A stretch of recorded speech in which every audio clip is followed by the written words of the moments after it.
I have found aftermarket rods that match mine exactly. This rod is, the only difference is this one here has a slot on the bottom for oiler, and this one does not. It's also slightly, ever so slightly, thicker this way. This one has cutouts in the side, this one has notches in the middle, which is what we want because this gives a much better oiling capacity. The rods themselves are exactly the same as far as length. The upper hole and the lower hole are identical. Comes with caged roller bearings, top and bottom. This one matches my wrist pin for my piston exactly. My original was inset bearings, not caged. So we're going to go with the upgraded caged bearings.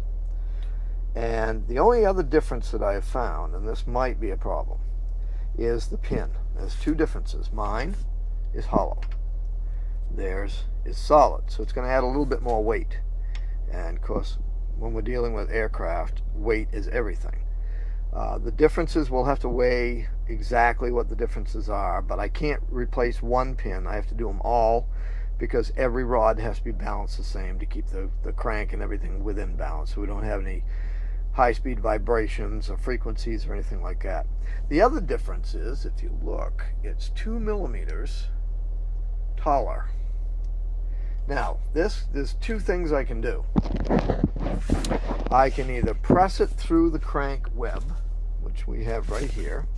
I can either press it through the crank web so it sticks out a little bit, 1 millimeter on each side, or I can try putting these in a lathe and turning them down, cutting the end off.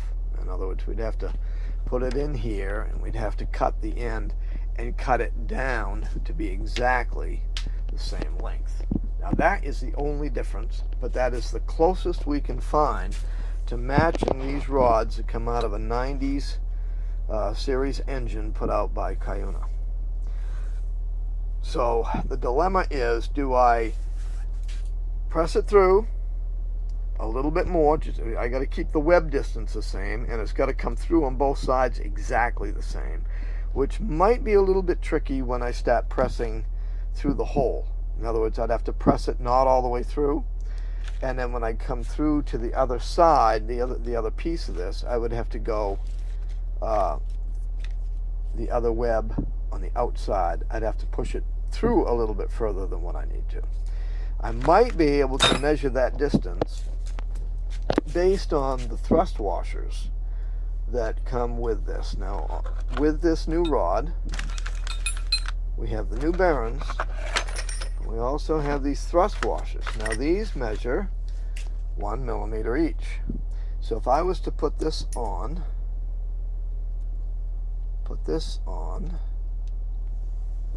I have precisely the same measurement. So in the pressing process, I could put that and press it through until it comes flush with that on each side.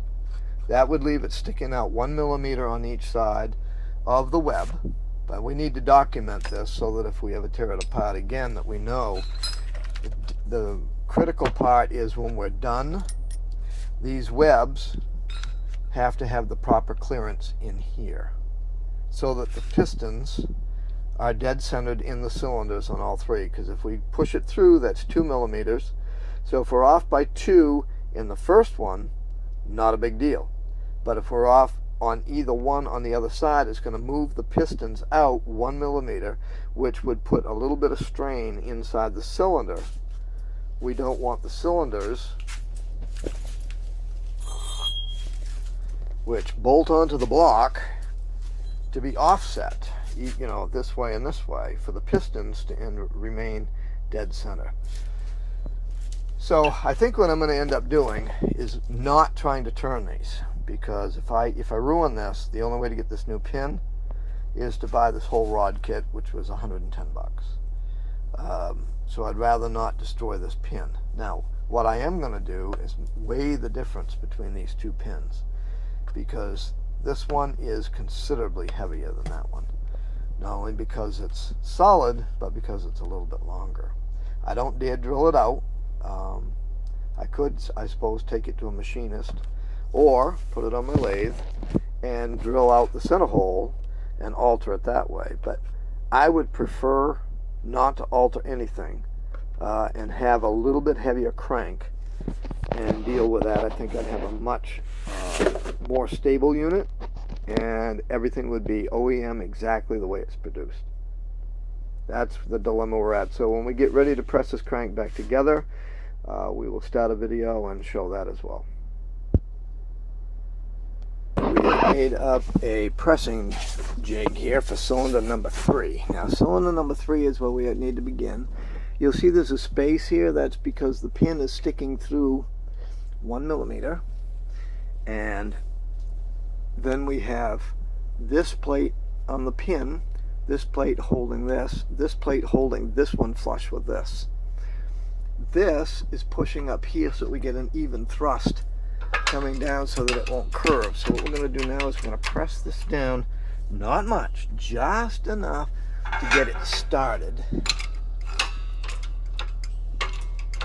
Just like that. That's it. That's all we're going to do. Now we're going to relax this.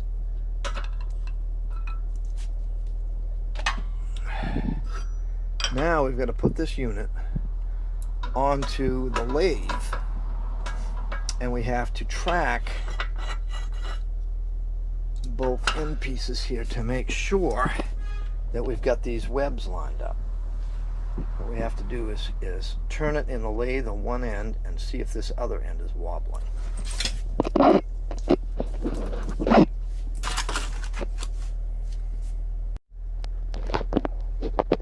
Okay, one thing that I did discover after we get done pressing this all together, I noticed that the pin, even though the pin was supposed to be 2 millimeters longer than the original, it's flush here and it's flush here, which means I don't have to have it sticking out, and that's to get just this the thickness of these thrust washers in here so that they're snug but they're not tight.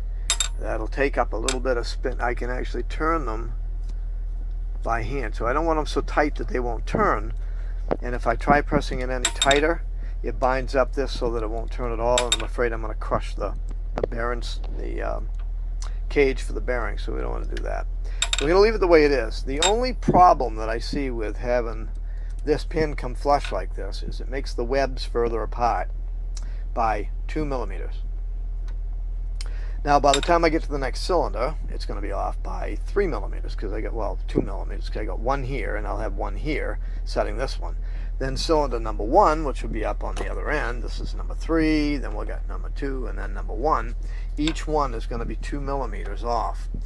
The biggest concern that I have is that the rod remains dead center of the cylinder. So I won't know until I get my bearings on and I get my next webs put together. I have to press the pin in this web before I put it on with the bearings, because you can't press it through afterwards. It has to go on first, because I can't get anything between the bearings and here because it comes up so tight against the web. So what we'll do is we'll get the bearings on, we'll get the next web on, press the next one together, and then we're going to have to measure on our cylinders. Get the top of our cylinder container over here, which is the split half of the case right here. And what we will do is we'll measure from dead center to dead center to dead center and make sure that every rod ends up the exact same distance so that we don't have any force side to side on the rod but being forced by the piston. The original rods were what we call piston driven and piston aligned, which meant that they were locked into the piston up here fairly tight but could walk on the shaft on the bottom. Well, what we've done, we've reversed that. We're actually going to have it a little bit sloppy on the wrist pin so that the piston can go back and forth a little bit, but that the rod will stay dead center and can't move. And this is the new setup, and these rods are off a Yamaha Banshee 350.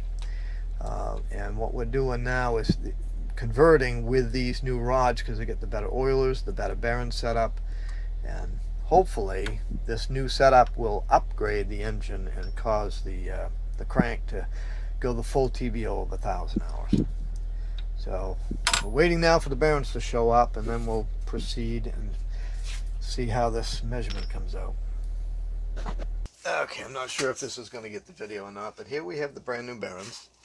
The brand new bearings actually have a, let's see, this is a special bearing. The cage on one side is almost closed. On the other side, it's open. So what we want to do is have these open rollers facing the piston rod. So whichever cylinder we're on, we want this side facing it. We want this side facing away so it'll help contain the oil in here and not have it go back and forth to the other cylinders, even though there's a seal in between. Here we have the first web, and inside of our first web will be where we're going to be putting, first of all, our first bearing will be going on this way, then the seal, and then the other bearing facing the other way. See how this is the closed portion. This will be going on here.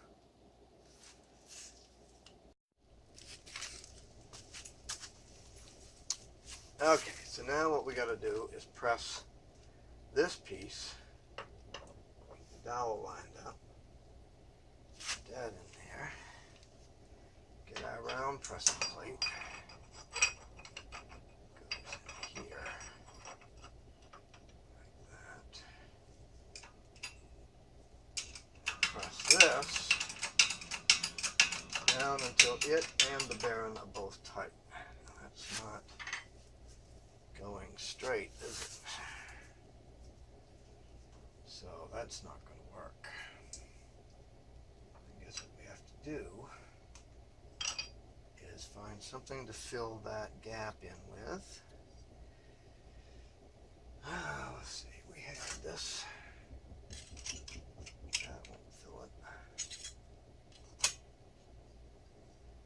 We might have to just try this way. See if that'll do it.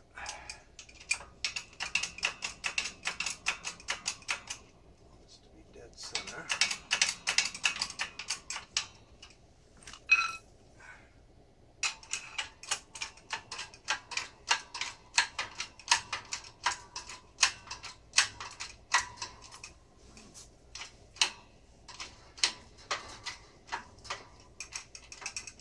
Looks like it's off-centered just a little bit.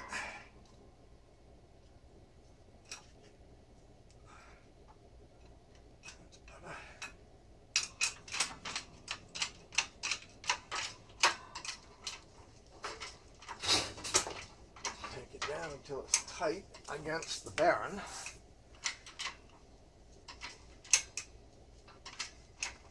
And presses the bearing in tight.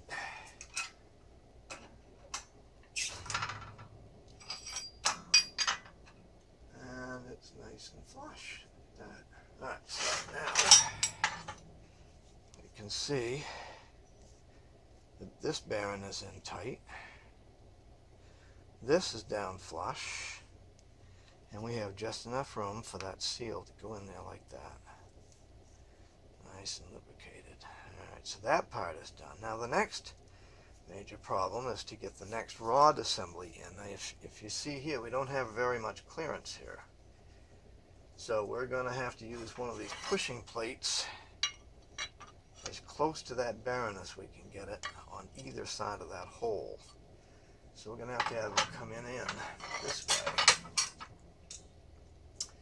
I do believe, or this way.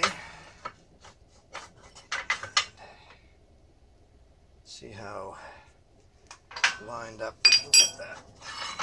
Let's get that rod, has to be out of the way, down inside. This rod pin has to go dead center, this way. This plate and this plate. So that'll keep the pin going in centered. Going that way. So now we've only got the two sides.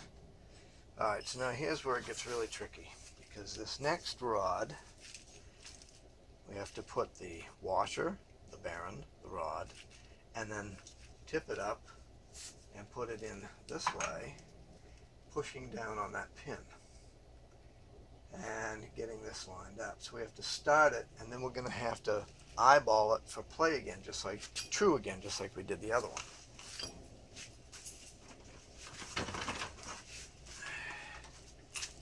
Alright, so now we come over and we get the second rod.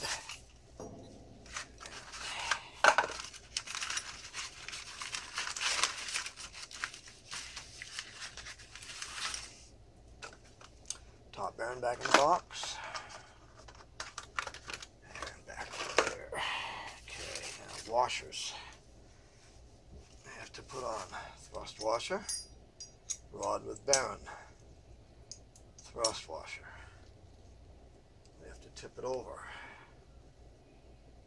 Slide it into place. Thus. I'm going to try to line up that scratch as best we can to dead center, and we have to start pressing that in. Now we do have some of the old pins we can use to get it started. Now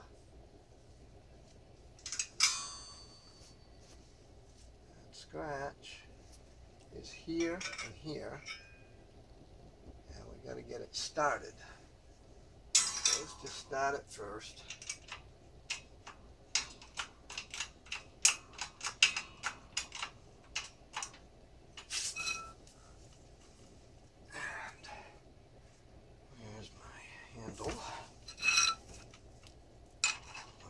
Very far with it, just a little bit. Alright, that's far enough.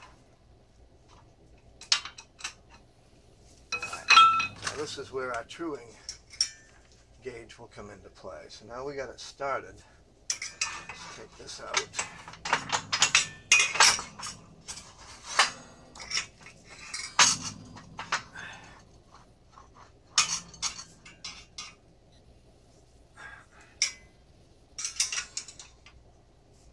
Binding in here, it's not a good sign.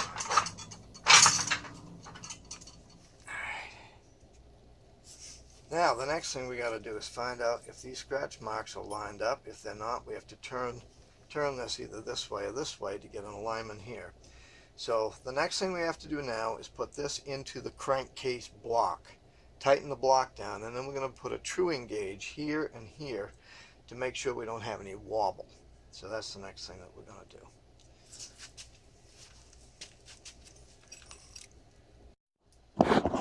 Okay, next what we're doing is we're taking the original crankcase right here.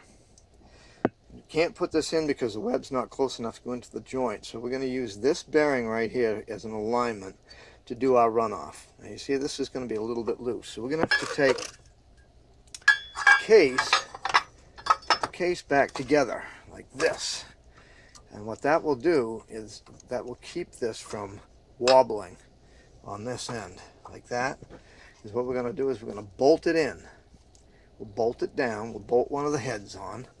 Get this down tight. That'll hold the bearing in place.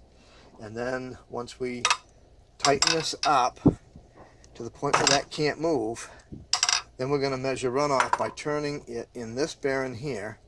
We'll measure runoff here, and we'll measure runoff back here to see if this web is wobbling at all. If this is true here, and this one is true, because we can measure on this thing as well, then out here is the critical point for this web. Now right now, the eyeball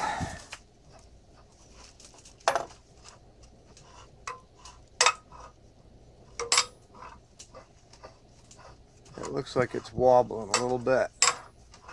So what we got to do is find out if it's this way or if it's this way, up and down. And that gets these, the key is to get these scratch marks right here that you can see. They have to be lined up here. Okay, these scratch marks have to be lined up here on this side. and over here on this side. And this, it looks like it's up a little bit here. So it might have to come back this way just a tiny bit. You can see that's almost exactly opposite of the pin. So that's a really good indicator. So if those two are lined up perfectly, it should be fine. So as soon as I get this set up with the jig, I'll clamp this together, and so that it can't do this wobbling. And well, actually that's pretty good, pretty tight. We'll set this up, we'll secure it, and take it outside and get a dial indicator put up on here so that we can measure the runoff.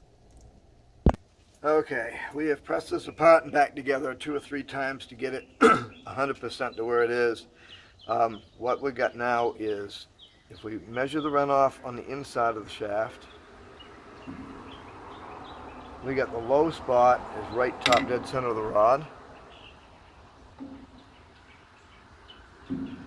High spot is opposite. So our webs are right, but we need to spread these apart a little bit. I'm hoping that when we get the other set of bearings in there, just the torque will help do that a little bit. So let's now turn this around.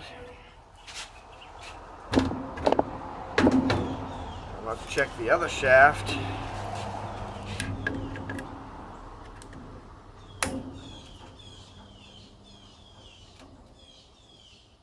Let's see what we get here.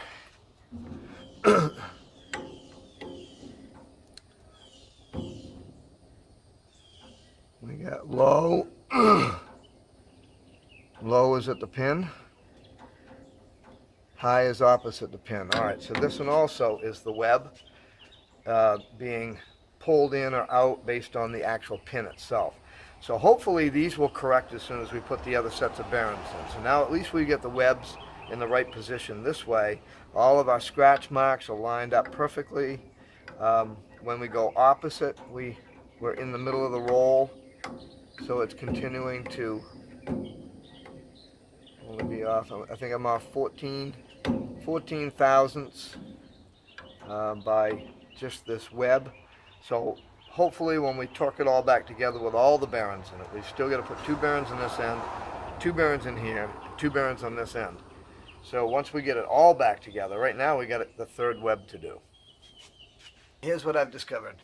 After getting the whole crankshaft together, I found out that each one of these webs with the new rods are 2 millimeters thicker than the other ones, plus we have the thrust washers. So we've got 2 millimeters off each cylinder web that I have to take out. So I have to take 1 millimeter off from here, 1 millimeter off from the matching one, which will put them together to take up the distance of the thrust washer. Now, here's what I've got to do. I've measured the distance from here to here, and I have to grind this surface here off by 1 millimeter. And the same thing here. So I can't get this into my milling machine because I don't have a hole big enough, because all it is a drill press with a milling attachment. And what I have to do is be able to lock this into place and grind this down. So right now I'm using a Dremel. This is going to take a while.